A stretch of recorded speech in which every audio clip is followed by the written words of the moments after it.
Hi, everyone.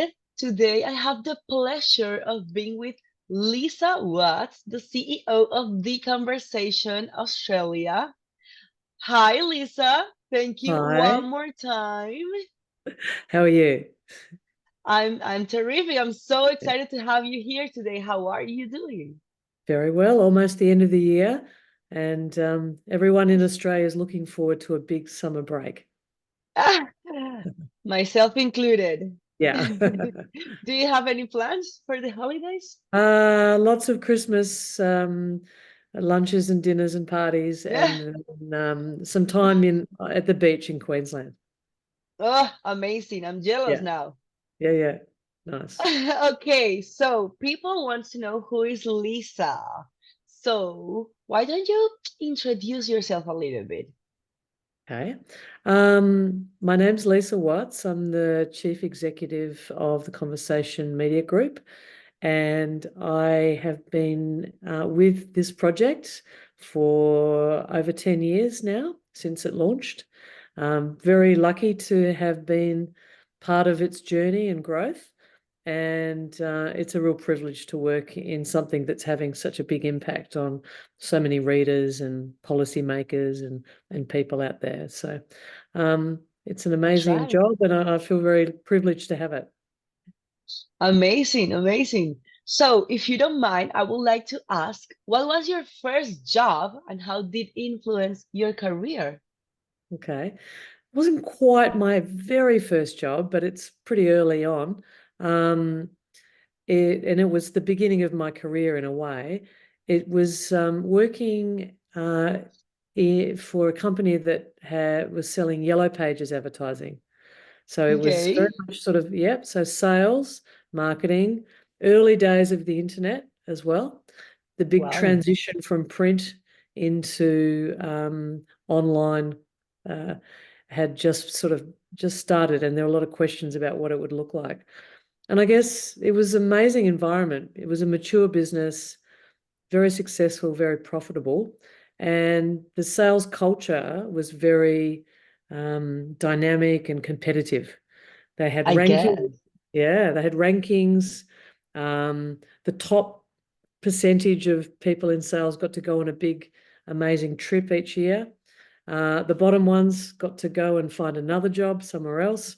And so Wow. it was fun, competitive, interesting, and very I think it made me always want to have jobs that were very enjoyable and fast paced and competitive as well.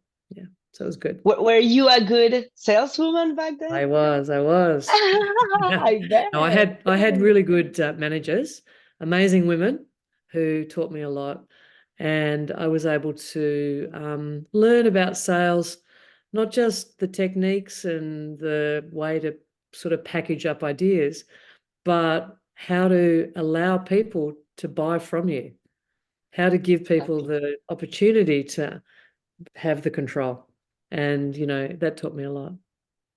Exciting. So, do you think that back on, did you picture yourself as a CEO of a media company? Do you know? Youngest Lisa picture herself in this position? I don't. I mean, in a weird way, I did because I remember we had a lot of training and courses, a lot of personal development, professional development. Very lucky. It's because the company was successful and mature. There was the Yellow Pages, the only place to go if you needed anything.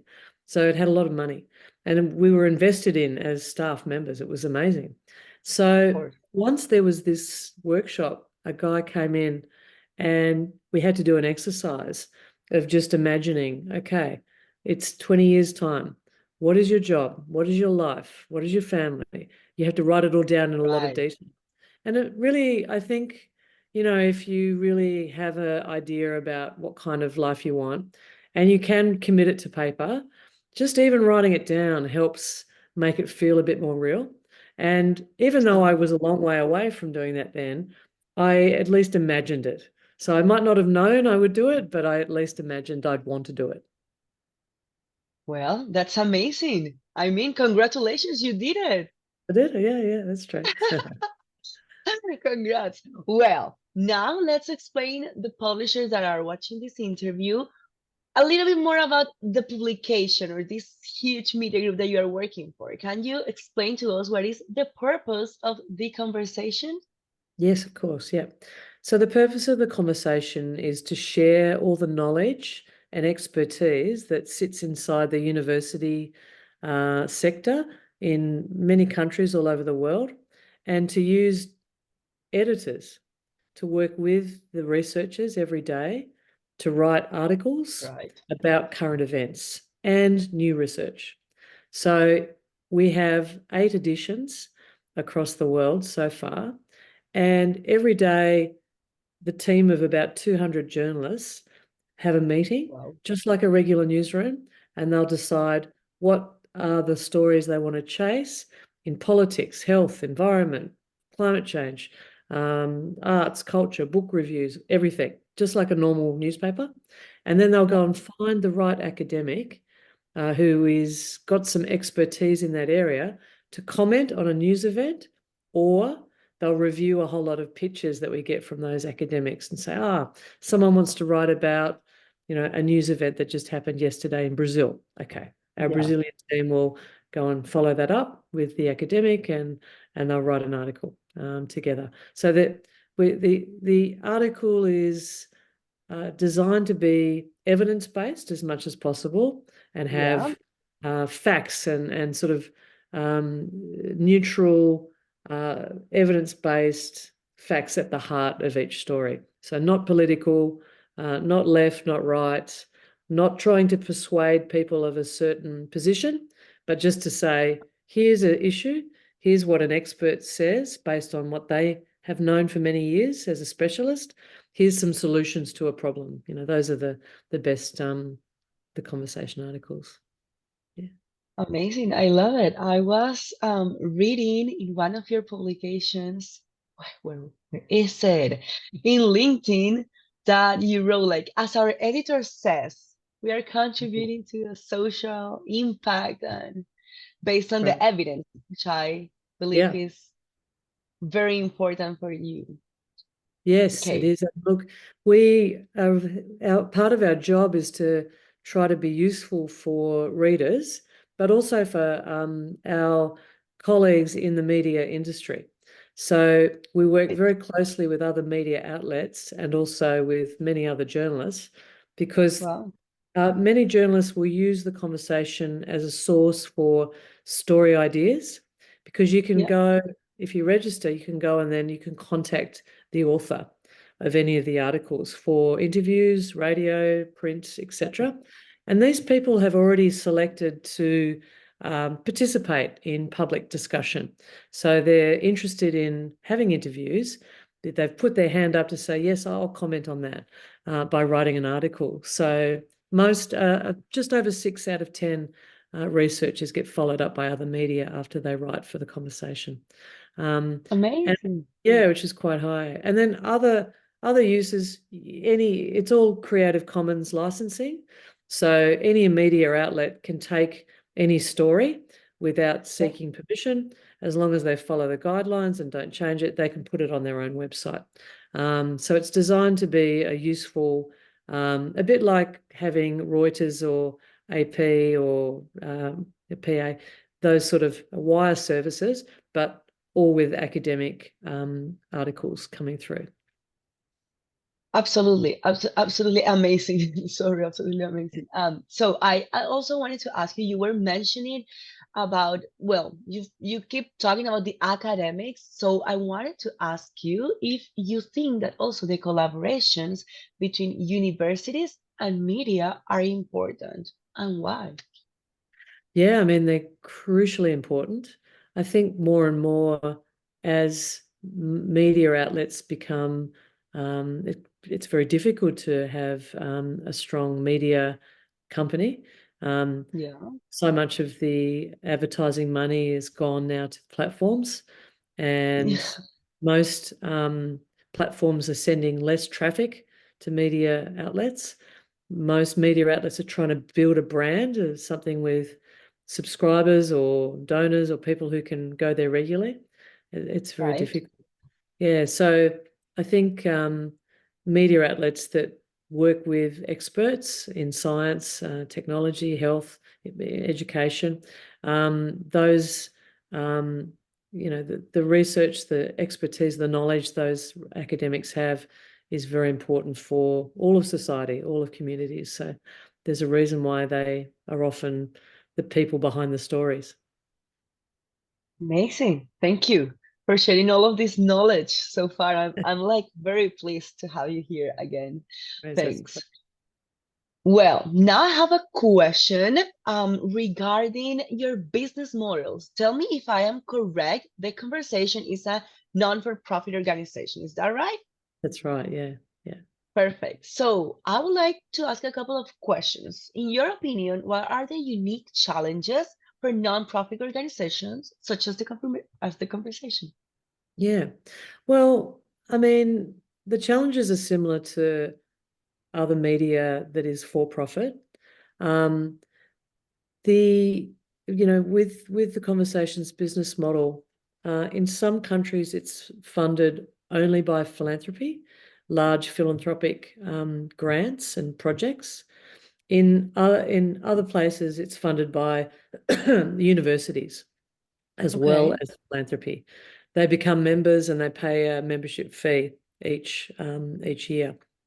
And Okay. so in countries like the UK, the US, Canada, France and Australia, New Zealand, many countries, that model works very well because universities are able to pay and they get access to analytics and reports and data, and we work more closely with them. Um, Right. so the challenges are just providing value, being valuable. And if you're valuable, they'll pay. And if you're not, they won't. Just like customers. Just like customers then. Yeah, Exactly. Well, and has your monetization strategy changed over time? Or it, it yes? has. We now have a focus on individual readers becoming donors, giving monthly, just like a newspaper subscription. And Yep. a bit like the way that The Guardian has developed that model in some countries successfully, Right. we say to people, it's free. There's no paywall, there's no advertising, there's no data collection. But if you value it, it costs money to produce, pay, if you can pay. And so in in most countries, I think, that most editions that have the conversation, many of them have quite good support from a subset of readers who do contribute either monthly or as a one-off donation. So yeah, so that has really been a new focus over the last few years. Okay. Okay, that's great. And why do you think that you've been like changing it? Like, is the Well, audience yeah, no, no, not so much that. It's more like an example well, even in Australia. Australia has already we already have every single university in Australia and New Zealand as a member. So we have okay? 100% of them as customers, That's as great. as members. Yeah. So, and only we have somewhat limited capacity to have big philanthropic projects. We can do 3 or 4 of those each year, but we can't do, hundreds of them. And so we don't want to do advertising. It's difficult to make money from other sorts of sponsored events and that sort of things. We could Yeah. maybe do more events and charge, but we do a yearbook. In some countries, do a published book. Sometimes that can make some money, but we mainly do it for other reasons. So Yeah. the idea of getting individual donors to become regular subscribers is just a useful way to grow the revenue when you've got Okay. other sources that are capped out. Yeah. Okay, perfect. Thank you for explaining all of this. I am learning a lot today, No so worries. Yeah, yeah, all good. okay. So, can you please tell us what has been the conversation's biggest success? Um, Look, I think the biggest success has probably, apart from all the amazing stories and series and articles, has probably been just the fact that it's been able to, over the last 10 years, to grow into a big global media brand and to have editions in the US, Canada, UK, France, Spain, Brazil, all across Africa, Indonesia, and Australia, New Zealand, with a pilot now we've launched in Brazil, that is going very well. I think it's just it shows how strong the model is and how strong the idea is and how valuable it is for readers to get access to the world's smartest people who can write about, That's right. current events. It's very helpful. Very helpful. Yeah. Do you have any tip for publishers watching this on how to grow in that way and become, a successful global media company as yourself? Yeah. I mean, I think media is so important. It's uh, good, clean, quality information is just absolutely critical for democracies and for societies to be strong. I would just say my only advice, and look, uh, our model is quite unique, would be to make sure that everything you do is aligned to the purpose. Know if you're building something, who is it for, and how are you going to offer something unique to those readers? If you put the readers first, everything else can follow. Wow, this is very inspirational.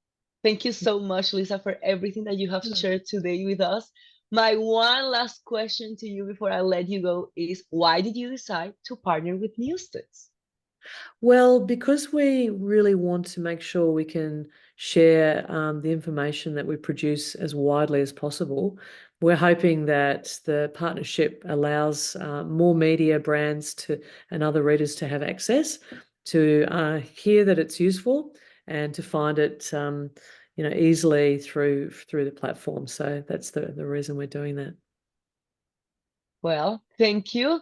Thank you one more time. I think that not only for me, but for everyone who's going to watch this has been like very, as I just said, inspirational. Looking how the conversation, I mean, when I say you, put customer first and value to these readers first of anything else. Yeah. And one more time, thank you again for, giving us a little bit of that knowledge in this amount of time that you separated Absolute for pleasure. us. No problem at all. Have a great break at the end of the year. Thank you, you too. I'll let you go now. Bye Okay. bye. Thanks, Lauren. Bye.